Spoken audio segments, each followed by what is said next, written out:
capítulo 6. Atos dos Apóstolos, capítulo 6, versículo 3. Apenas o verso 3 desse texto de Atos dos Apóstolos. Diz a palavra do nosso Deus, Atos dos Apóstolos, capítulo 6, versículo 3. Mas, irmãos, escolhei dentre vós 7 homens de boa reputação, cheios do Espírito e de sabedoria, aos quais encarregaremos deste serviço. Agora vamos indo um pouquinho mais na frente, na primeira carta de Paulo escrita a Timóteo, primeira epístola de Paulo a Timóteo. Primeira epístola de Paulo a Timóteo, capítulo 3. Nós temos aqui as qualificações do presbítero e dos diáconos.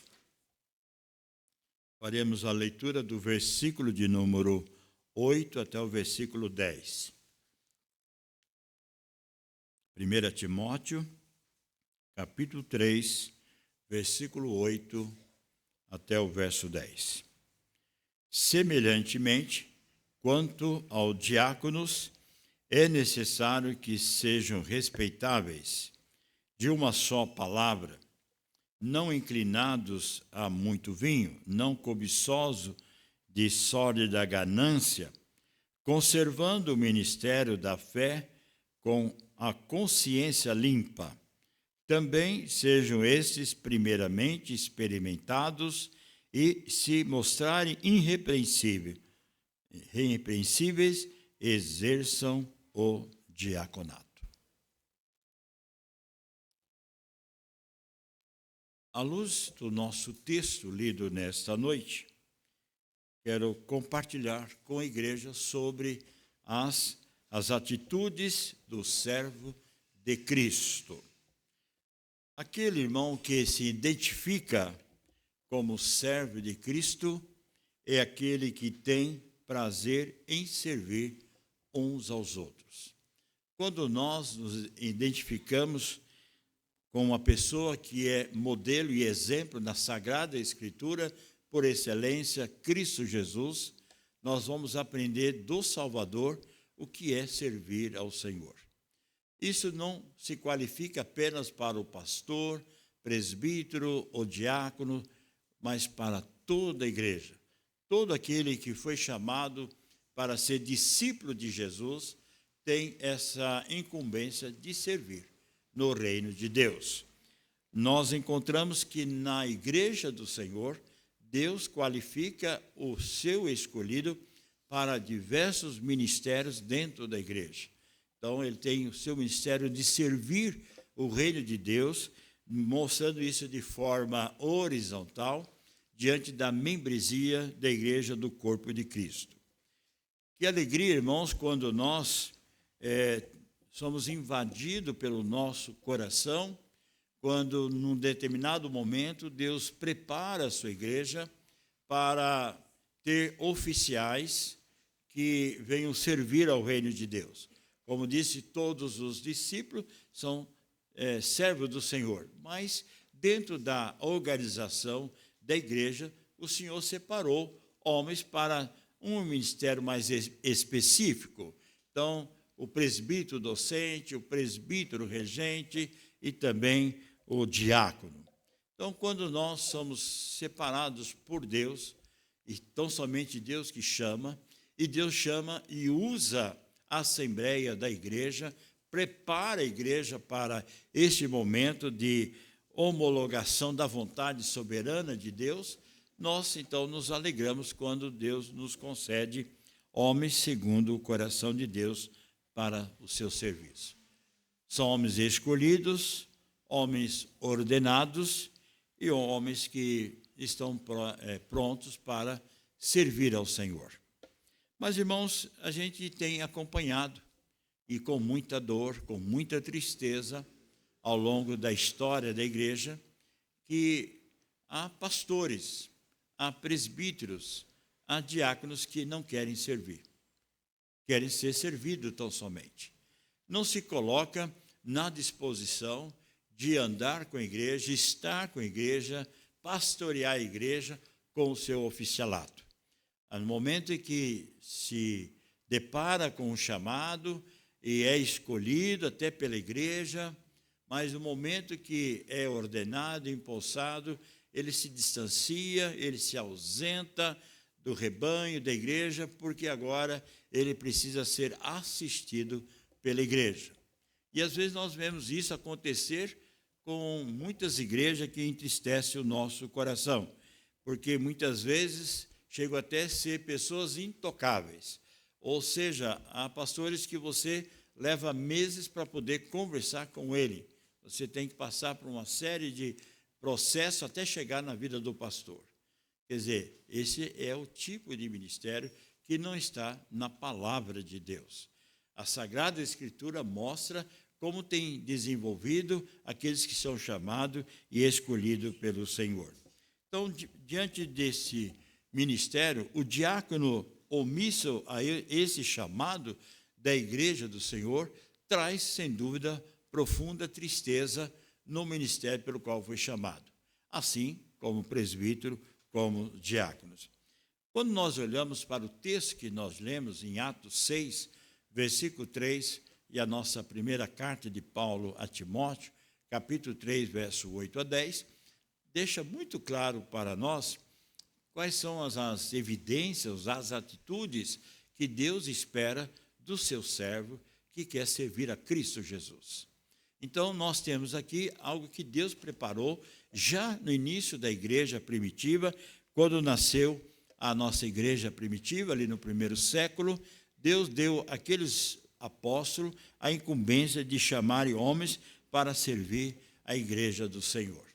É interessante quando o apóstolo Paulo, ele vai fazer a sua viagem missionária, ele faz a sua primeira, segunda, terceira viagem, prepara a igreja, elege oficiais da igreja, mas ele tem a incumbência de mostrar para a igreja, para o corpo de Cristo, como palavra de Deus para nós, que tanto pastor como presbítero, como diácono, são servos do Senhor.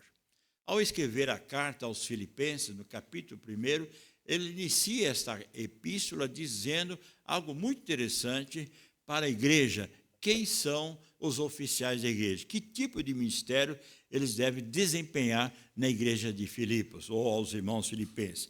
E Paulo diz assim: Paulo e Timóteo, servo de Cristo Jesus, Paulo está dizendo, tanto Paulo como Timóteo, servo de Cristo Jesus, a todos os santos em Cristo Jesus. Então a igreja também está envolvida como servo do Senhor, mas ele ainda vai dizer mais, inclusive presbíteros e diáconos que vivem em Filipos. Ou seja, então, Paulo está deixando claro aqui que o ministério da igreja, de todos nós, é servir ao Senhor. Ou seja, nós fomos chamados para trabalhar no reino de Deus e prestar esse serviço à igreja do Senhor. Há um hino que nós cantamos, vamos trabalhar como servos do Senhor.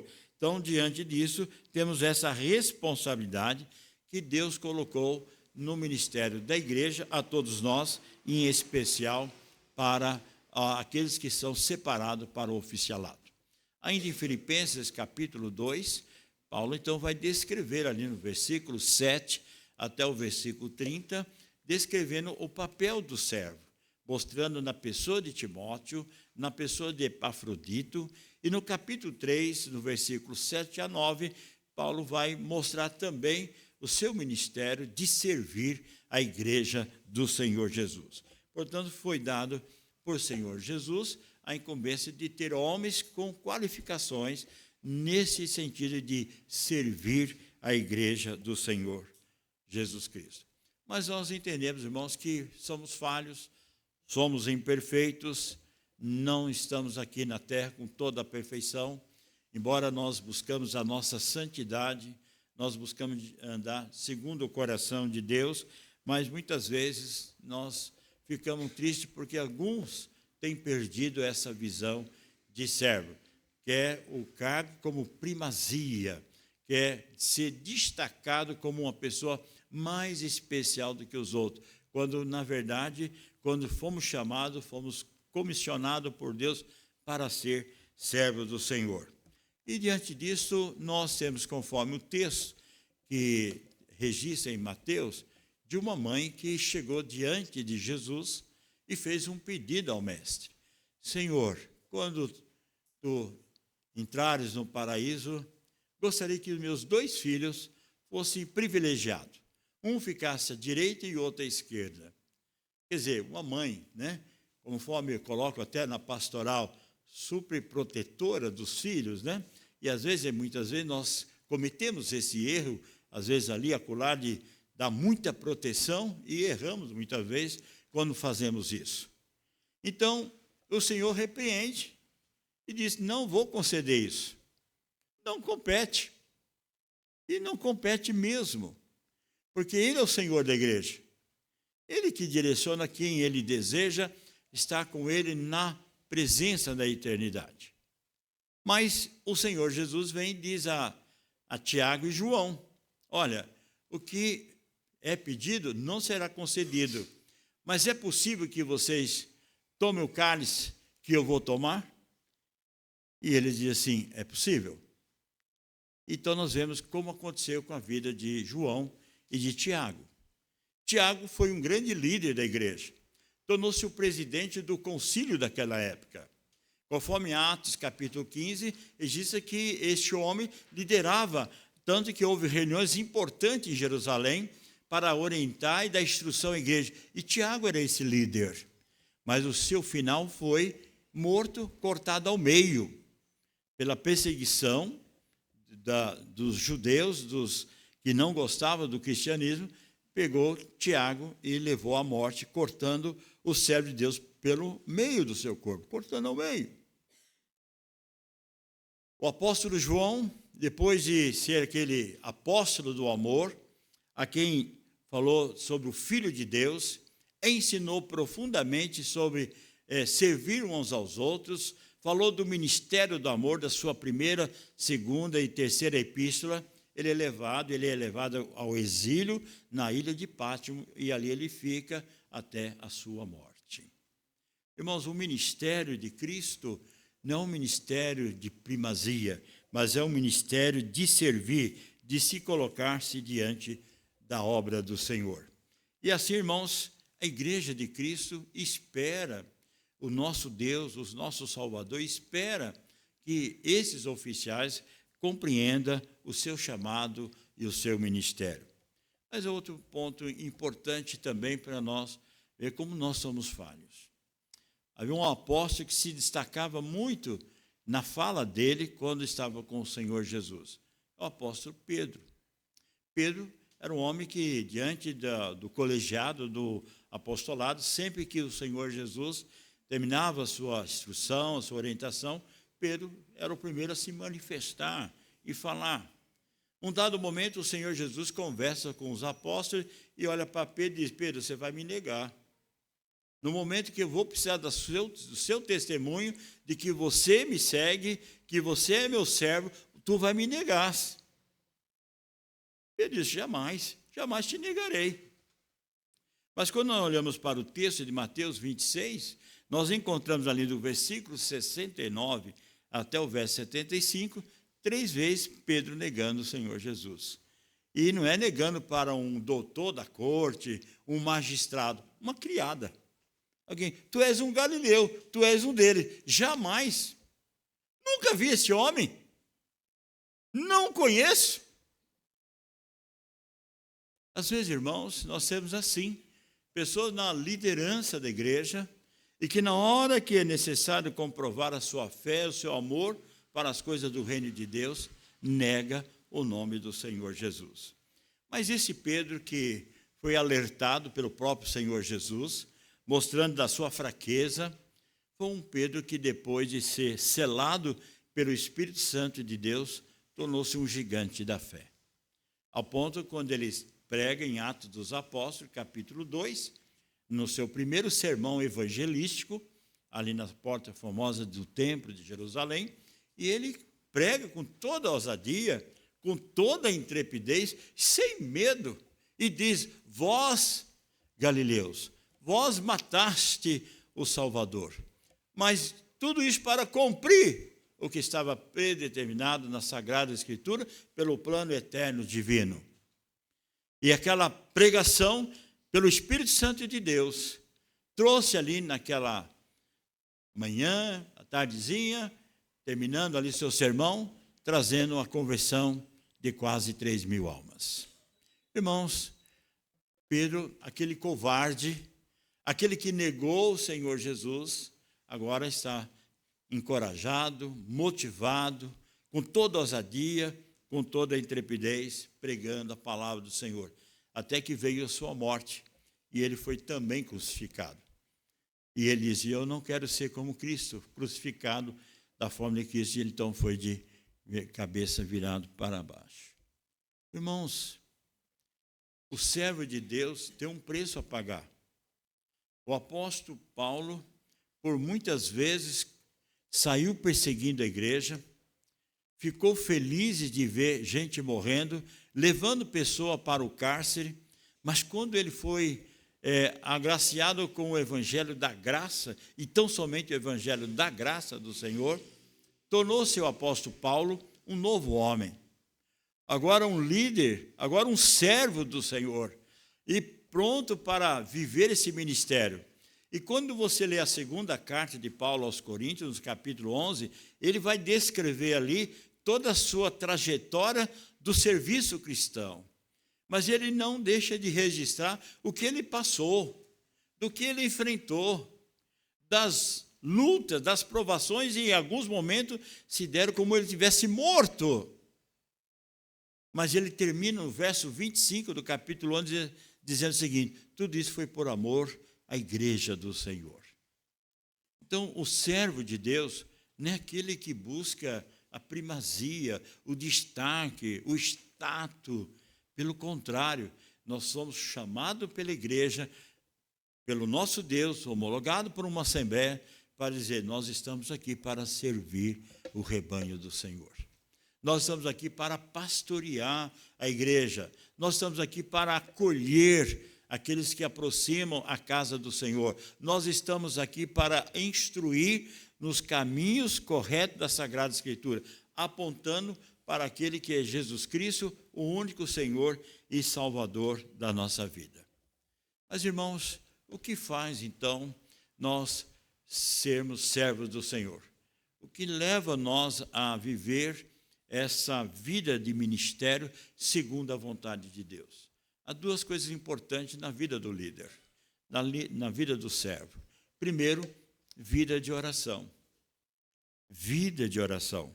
Muitas vezes, irmãos, nós esquecemos desse caminho, desse meio de graça tão importante e significativo na vida do servo de Deus, na vida da igreja no modo geral, mas em especial para aqueles que são chamados para ser líderes do Senhor. Vida de oração, vida em que ele está a sós com Deus, onde ele rasga o seu coração e ele se quebranta diante de Deus. Senhor, eu sou o seu escolhido, eu sou servo daquela igreja, eu não posso ser pedra de tropeço, eu não posso ser aquele que não administra de acordo com a tua palavra. Diante de Deus, pedindo orientação, sabedoria, aquele que deve se colocar na disposição de depender totalmente do Senhor. Mas há um momento em que o Senhor Jesus está prestes a ser levado à crucificação. E ele reúne alguns discípulos ali e chama em particular Pedro, Tiago e João. E vai a um lugar mais afastado e diz, vamos orar. Vamos interceder, que há momentos difíceis na nossa vida. E ali, quando estão orando, o Senhor se afasta um pouco mais. E começa a orar, que o texto mostra que o seu suor foi como gota de sangue, pelo sofrimento que haveria de padecer e sofrer pela noiva de Cristo, que é cada um de nós. Mas quando Jesus volta, encontra seus discípulos dormindo. E o Senhor repreende e chama a atenção, porque eles não estavam também em oração. Uma das coisas, irmãos, que pode fraquejar um líder, pode trazer tristeza para a igreja, trazer tristeza para o rebanho, é quando nós percebemos presbíteros que tem um ministério superficial. Um ministério que não se identifica como servo de Cristo, que o seu ministério é feito de qualquer maneira, de qualquer jeito. O resultado disso é um fracasso, é uma derrota, porque ele não está segundo a vontade de Deus. Porque quando nós colocamos a nossa vida em oração, na dependência de Deus, o Senhor nos sustenta com a sua graça, com o seu poder, dando a nós aquilo que nós precisamos, aquilo que nós necessitamos para desempenhar bem o nosso ministério. E qual então é o segundo meio de graça? É a palavra de Deus. Porque a oração você conversa com Deus. A oração você fala com Deus o que você está precisando, o que você necessita como membro do corpo de Cristo e como oficiais da igreja. Mas a palavra de Deus é Deus falando, é Deus ensinando, é Deus instruindo, é Deus orientando como deve desempenhar o seu ministério. É nessa caminhada que o apóstolo Paulo deixa algumas qualificações muito importantes, descrevendo todo o arcabouço do capítulo 3 de 1 Timóteo. Nós temos mais de 15 qualificações que chama para o ministério do diaconato, do presbiterato, seja pastor ou presbítero. Mas eu quero destacar 3 aspectos apenas que é importante para as atitudes daqueles que desejam ser servo do Senhor. Então, o que Deus espera em Atos capítulo 6, em 1 Timóteo 3, de 8 a 10? A primeira atitude, que seja homem irrepreensível. Uma das coisas importantes, irmãos, é ser um líder que anda segundo o padrão de Deus, que tem zelo pela sua vida espiritual e que manifesta a sua conduta dentro e fora da casa de oração. Onde ele estiver, ele é identificado, é percebido por pessoas que sabem que ele vai ali, é um homem de Deus, é um servo de Deus.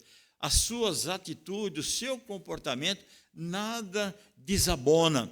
Ele não tem o que chamar a atenção, porque a sua vida é uma vida de um homem, por exemplo, digno, de uma vida, conduta correta, basilada sob a direção do Mestre, que é o Senhor Jesus Cristo.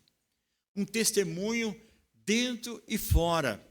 É assim que Paulo registra em Timóteo, mas é assim que Lucas registra em Atos, que o oficial, em especial o diácono, ele tem uma boa reputação, um bom testemunho dentro e fora da casa do Senhor.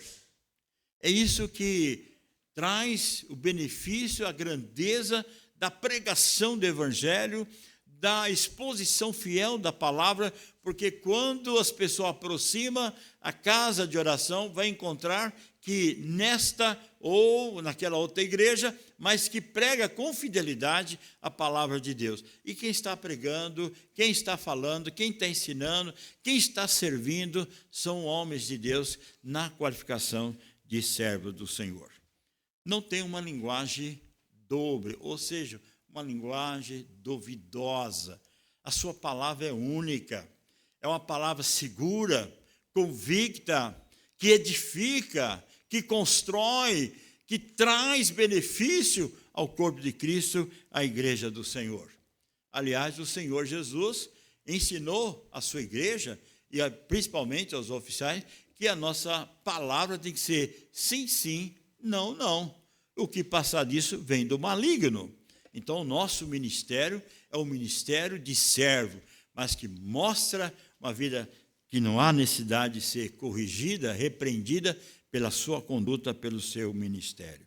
Homem sincero, homem respeitoso, um homem que, de fato, tem uma atitude verdadeira como cristão. Então, seja este homem irrepreensível, que a sua caminhada dentro do segmento da igreja, entre a família da fé, a igreja, e a família, e todos nós possamos ver, ali vai um homem de Deus, um servo do Senhor. Uma outra segunda característica está no verso 9, quando fala Timóteo da boa consciência, consciência da fé. O que Paulo quer dizer aos diáconos, aos presbíteros, porque ele também reporta aos líderes da igreja, de modo geral, mas a igreja toda. O que vem a ser mantendo uma consciência firme na fé. Em outras palavras, é um líder que tem saúde espiritual, que tem uma vida firmada numa fé autêntica e verdadeira. Mas o que faz ser um bom líder na obra do Senhor? Quando ele tem conhecimento do seu preparo, da sua liderança, das doutrinas que nós professamos e cremos como verdade nas Sagradas Escrituras. Nossos símbolos de fé. Nós cremos na nossa confissão de fé, porque ela fala sobre todo o aspecto doutrinário. E ali nós professamos, porque ela está inserida na Sagrada Escritura. O nosso catecismo maior e o nosso catecismo menor. São essas doutrinas fundamentais, importantes, que marcam profundamente o seu líder. É importante que o oficial tenha prazer, alegria de estudar, de aprender. Não é necessário ser teólogo, não é necessário ser doutor para isso, mas é um homem de Deus que deseja aprofundar pouco mais da palavra de Deus, buscando ali a orientação devida sobre a liderança da igreja, para que torne-se um líder com conhecimento doutrinário. Uma coisa ruim, péssima, é um presbítero, um diácono, que não tem segurança doutrinária. É coisa terrível, porque o membro vai olhar para aquele presbítero, para aquele diácono, eu nem pergunto para ele, porque nem ele sabe, vou perguntar para outro. Então, o líder é aquele que tem desejo de gastar tempo de ler a palavra de Deus. Não estou dizendo que tem que ter uma biblioteca enorme, mas alguns livros importantes que vai ajudar no seu crescimento para que seja um líder na qualidade de servo, de servir a igreja de uma forma doutrinariamente e corretamente na palavra de Deus. Então, nós esperamos que haja isto. Quando o Senhor Jesus tem um momento com o apóstolo Pedro e pergunta: as pessoas dizem o que de mim? E cada um fala uma coisa, mas Pedro faz uma declaração de fé, que é uma pública profissão de fé, conforme disse a Mateus 16, tu és o Filho de Deus vivo. Tu és o Filho do Deus vivo. Maior declaração da sua convicção de fé. Eu não só conheço, creio, mas vivo esta palavra. Essa é a palavra que Deus espera do seu líder, do seu servo na Sagrada Escritura. Por isso que, em dado momento, Paulo, quando exorta a igreja de Corinto, ele vai dizer àqueles oficiais da igreja, a quem ele apresenta no capítulo 1, do versículo 1, seus oficiais, mas ele diz assim: Deus espera encontrar nos seus fiéis, seus líderes, seus dispenseiros, que seja encontrado firme, fiel na palavra de Deus. Então, Deus espera isso da sua liderança.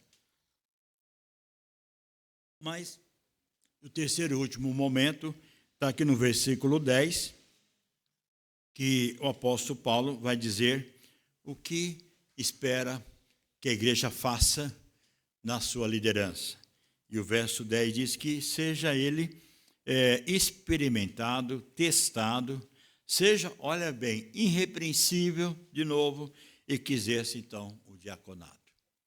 Irmãos, como é que a igreja prepara os seus oficiais? Ele prepara na sua observância, ou seja, observando o dia a dia da vida daquele jovem, daquelas pessoas que estão na igreja do Senhor. Não é algo que acontece acidentalmente. Nenhum momento na nossa assembleia, da nossa igreja, foi assim.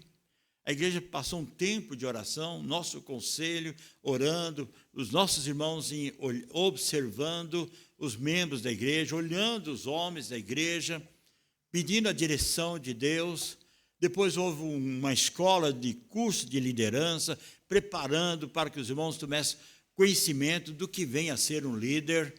E o tempo vai passando, e Deus vai olhando, é testado nessa área, é testado naquela área, trabalha no segmento da igreja, desempenha com tremor e temor na obra do Senhor. Até que chega o momento que é colocado como prova diante de Deus. Mas foi testado, foi preparado, passou por essa prova, por essa experiência do seu ministério. Homem que tem as suas vidas marcada, demonstrada pela sua experiência, e não neófito, como é advertido. Não seja neófito aquele que queira ser líder da igreja. E assim, irmãos, nessa noite, nós temos diante da igreja que algo aconteceu alguns domingos atrás, a eleição de oficiais. E na condição de preencher o oficialato do diaconato, Deus nos dá, nessa noite, 2 jovens. E alguém pode dizer assim, mas é tão jovens, ele não poderia ser um ancião primeiro para ser? A Bíblia não diz isso, pelo contrário. Outro pode dizer assim, mas 2 jovens, mas ainda não é casado. A Bíblia também não está dizendo que precisa ser exclusivamente casado. Não, mas uma vez casado, esposa de uma só mulher. Ele está dizendo isso. Se é casado, é esposa de uma só mulher. Porque Paulo não era casado, foi apóstolo do Senhor Jesus. Timóteo, quando foi escolhido para ser pastor, era solteiro, era um pastor de igreja.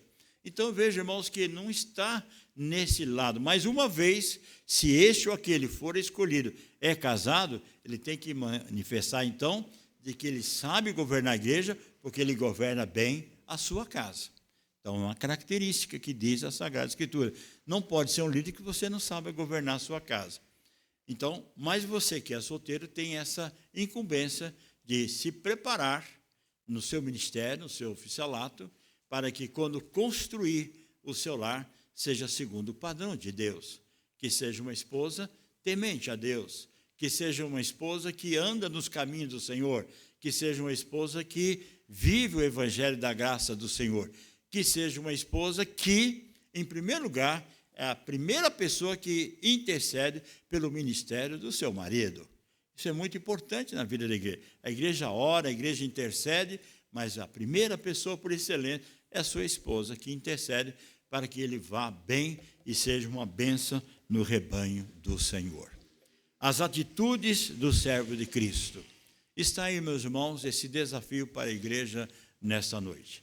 Que seja um homem de boa conduta, um homem que não seja necessário ser repreendido, um homem que tem saúde espiritual, ou seja, que é são na fé, que tem maturidade espiritual, e é um homem que é testado, aprovado, vivido o seu ministério na vida da igreja, em outras áreas que venham trazer convicção que Deus o chamou, o escolheu, para também ser um líder na igreja do Senhor.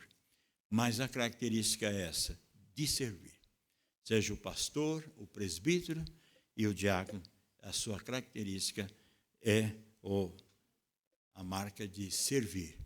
O Senhor Jesus, quando repreendeu aquela mãe que queria colocar os seus filhos, ele vai no verso 28, em Mateus 20, e diz o seguinte: eu não vim para ser servido, mas eu vim para servir.